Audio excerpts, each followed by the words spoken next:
Hi అండి. Welcome to అబిన్ఫో.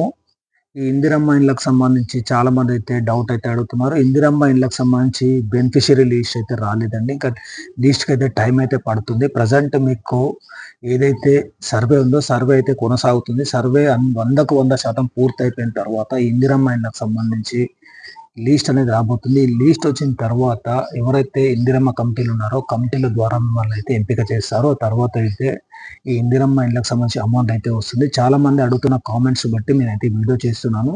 కొంతమంది అయితే అప్లై చేయలేదు అయినా కూడా వచ్చి సర్వే చేస్తున్నారని చెప్పి కొంతమంది చెప్తున్నారు. అది సిస్టమ్‌లో డాటా ఎంట్రీ చేసేటప్పుడు మాత్రం మిస్టేక్స్ వల్ల అలా జరిగింది కొందరికి. ఇక కొంతమందికి అయితే డబ్బులు డిమాండ్ చేస్తున్నారని చెప్పేసి కొంతమంది అయితే కామెంట్ అయితే చేస్తున్నారు. మీరు ఎవరు డబ్బులు అడిగినా ఇవ్వకండి. ఎందుకంటే ఇక ఇందిరమ్మ ఇండ్ల ఏదైతే ప్రాసెస్ ఉందో ఇంకైతే నడుస్తూనే ఉంది. ఈ జనవరి ఎండింగ్ కల్లా ఈ అర్హుల జాబితా అనేది సిద్ధం చేసి ప్రకటిస్తామని చెప్పేసి మంత్రి పొంగులేటి గారైతే చెప్పారు. ఇదే గుర్తుపెట్టుకోండి. అలాగే ఇందిరమ్మ ఇండ్లు ఎవరికొస్తాయి, ఎవరికి రావు అంటే మాత్రం నేను క్లియర్‌గా నాకు తెలిసింది మాత్రం 100% అధికారులతో మాట్లాడిందైతే నేను చెప్తాను మీకు. ఇక్కడ స్కిప్ చేయకండి. అలాగే లైక్ చేసి సపోర్ట్ చేయండి. ఇక ఇందిరమ్మ ఇండ్లకు సంబంధించి చాలామంది అయితే అప్లై చేసుకున్నారు ప్రజాపాలన ద్వారా. ఇందులో ఎవరికైతే సొంత స్థలం లేని నిరుపేదలున్నారో వారికైతే సెకండ్ ఫేజ్‌లో వచ్చే ఛాన్స్ అయితే ఉంది. లేదా డబుల్ బెడ్‌రూమ్‌లో అయితే వచ్చే ఛాన్స్ అయితే ఉంది. ఎక్కడైనా కూడా ఈ సొంత స్థలం లేని నిరుపేదలకు డబుల్ బెడ్‌రూమ్ ఇవ్వాలని చెప్పేసి చాలామంది ఒత్తిడైతే తెస్తున్నారు. దీనైతే రాష్ట్ర ప్రభుత్వం అయితే ఆలోచిస్తుంది. ఒకవేళ ఇదే సక్సెస్ అయితే మాత్రం సొంత ఇంటి కల అయితే అందరిది నెరవేరుతుంది. ఎవరికైతే సొంత ల్యాండ్ కూడా లేని వాళ్ళకైతే స్థలం ఉన్న వారికైతే 100కు 100% ఈ రూ. 5,00,000 అయితే వస్తాయండి. అది మీరు అర్హులైతే మాత్రమే. అంటే గవర్నమెంట్ ఏదైతే కొన్ని తీసుకొచ్చిందో దానికి అనుగుణంగా ఉంటే మాత్రం 100కు 100% మీకైతే ఇల్లైతే శాంక్షన్ అయితుంది. ఒకవేళ ఫస్ట్ విడతలో రాకపోయినా సెకండ్ విడతలో అయినా 100% వస్తుంది. ఇంకోటేంటంటే ఫస్ట్ విడతలోనే బెనిఫిషియరీ లిస్ట్ అనేది వస్తుందండి.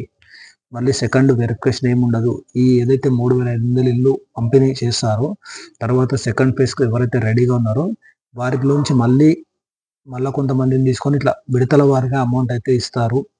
విడతల వారీగా ఎంపిక అనేది జరుగుతుంది. మీరు టెన్షన్ పడనవసరం లేదు. ఫస్ట్ ఫేజ్‌లో రాలేదు, సెకండ్ ఫేజ్‌లో వస్తుంది.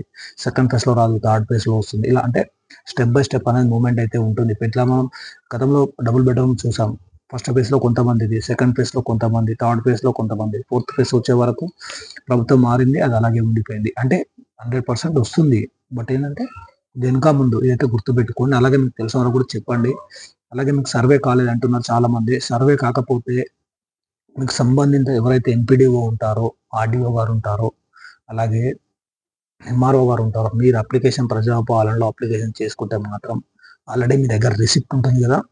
ఆ రిసిప్ట్ ఒకసారి చెక్ చేసుకోండి మీరు పెట్టారా లేదా? ఒకవేళ పెడితే మాత్రం 100% సర్వేకొస్తారు.